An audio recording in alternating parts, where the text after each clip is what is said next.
Good morning, all of you. So this is last part of our chapter, that is elastic hysteresis, right? What is this? Elastic hysteresis. So this elastic hysteresis is nothing but it is one phenomenon of lagging behind of strain with respect to stress. Lagging behind of strain with respect to stress is called elastic hysteresis. Means what? Strain is lagging behind with respect to applied stress. Now see, next one is hysteresis curve, which I have shown here in the diagram. On y-axis I have taken load and on x-axis I have taken extension. So when a ductile material is loaded and then unloaded, yes, ductile material yes or not, means which will elongate more, right? So when a ductile material is loaded and then unloaded, stress strain graph of the material is as shown in figure like this. It is seen that at the time of unloading, strain is larger than that of the loading for the same stress. This lagging is known as hysteresis. Means what you understood from this? See, now suppose I have taken one wire and I have loaded up to 10 kg. So when I am unloading that, then whatever the strain is there, that is larger than when I am loading that. Okay, we are having one experiment also. We will do it in the lab at the time of loading and at the time of unloading. At the time of unloading, it will be more as compared with time of loading. So that's why strain is larger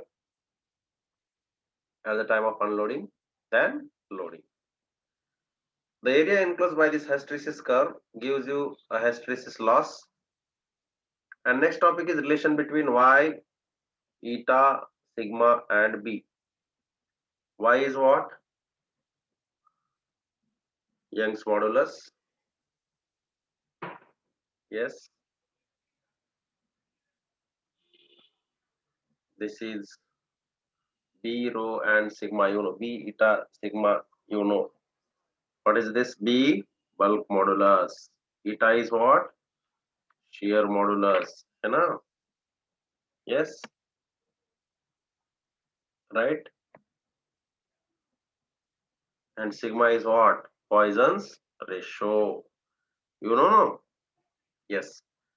Now see, if they are giving you anything, you can find out this from Poisson's ratio. Already we have derived one delta V by V is equal to delta L by L into 1 minus 2 sigma relation. Delta V by V is equal to delta L by L 1 minus 2 sigma.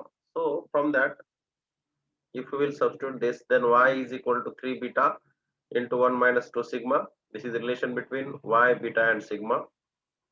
Here you can see Y is equal to 9 eta B by 3 beta plus eta, and sigma is equal to 3 beta minus 2 eta, 2 into bracket 3 beta plus eta, and Y is equal to 2 eta into 1 plus sigma. Anyone you keep it in mind, remaining all you can get it from this only. Understood? So note down this,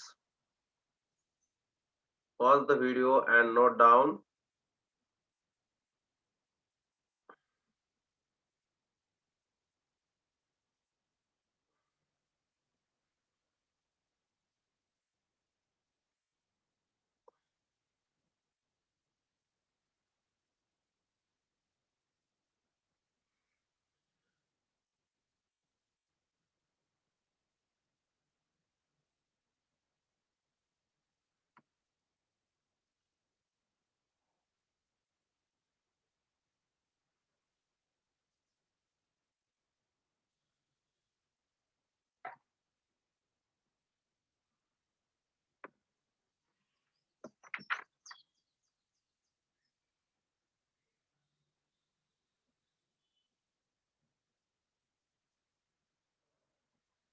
Just finished. Okay, let's move ahead.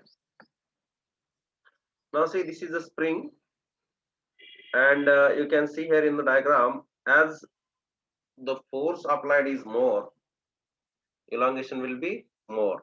Right? So F is directly proportional to X. So F is equal to Kx, and K is called spring constant or force constant or stiffness constant. For spring, K is equal to Ya by L. K is equal to Ya by L. And potential energy of stretched string is equal to half into Kx square.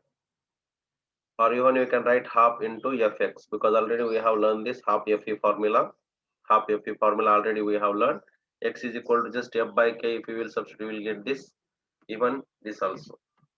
You can substitute either x is equal to what? F by K. Substitute here, you will get F square by 2K. This is what all formulas of this energy in terms of K and X, in terms of F and X, and in terms of F and K. If two springs are connected in series, then K effective will be K1 K2 by K1 plus K2, and if springs are in parallel, then K effective will be K1 plus K2. And from that, if you want energy or force or anything else from this page, you can find out. Yes or not? Is that clear? Note down, and here is the end of chapter, right? So pause the video and note down.